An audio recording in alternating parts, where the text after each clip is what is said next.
সফলতার কোনো শর্টকাট হয় না, হয় অনেক কাঠখড় পুড়িয়ে জীবন যুদ্ধের প্রতিটি অধ্যায়ে নিজেকে প্রমাণ করে করে একটু একটু করে আপনি সফল হবেন, একটু একটু করে আগাবেন। ইটস এ জার্নি, এটা কোনো ডেস্টিনেশন নয়।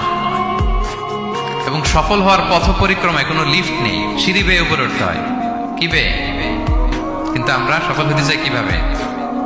ডাইরেক্ট 100 তলায় তো আমি সফল, উপরে সবার উপরে আমি, এইভাবে চাই সফলতাটা। সবার উপরে উঠে যাব, গোল্ড মেডেল গলায় পরাই দিবে, আমরা সাকসেসফুল না। সফলতার রাস্তায় কোনো লিফট থাকে না। কি দিয়ে উঠতে হয়? সিঁড়ি বেয়ে ঘাম জড়িয়ে উঠতে হয়। দেখেন, শুধু আলোর মুখ দেখার জন্য মায়ের পেটে আমাদের কত সময় লাগছে বলেন তো?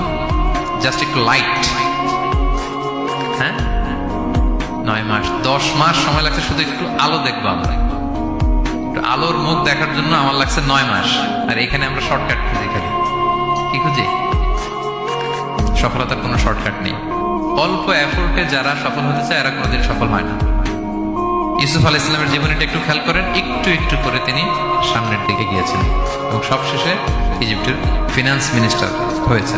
এজন্য ধৈর্য ধারণ করতে হবে, নিজের সর্বোচ্চটুকু উজাড় করে দিয়ে আপনার রোলটা আপনি প্লে করবেন, এরপর আল্লাহ তাআলার উপর ভরসা রাখবেন। কিন্তু অনেক চেষ্টার পরেও যদি কাঙ্ক্ষিত সফলতা না পান, হতাশ হওয়ার কিছু নাই। কারণ বিশ্বাসীর সফলতা শুধু দুনিয়াতে না, বিশ্বাসীদের সফলতা আখিরাত পর্যন্ত বিস্তৃত। ওইটা আসল সফলতা। ফামান যুহজিহা আনিন নারি ওয়া উদখিলাল জান্নাতা ফাকাদ ফাজ।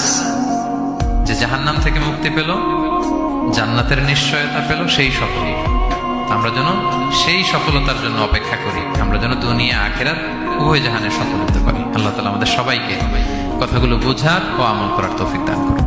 হাযা মা ইনদি ওয়াল ইলমু ইনদাল্লাহ আলাইহি তাওয়াক্কালতু ওয়া ইলাইহি উনীব। ওয়াসসালামু আলাইকুম ওয়া রাহমাতুল্লাহি তাআলা।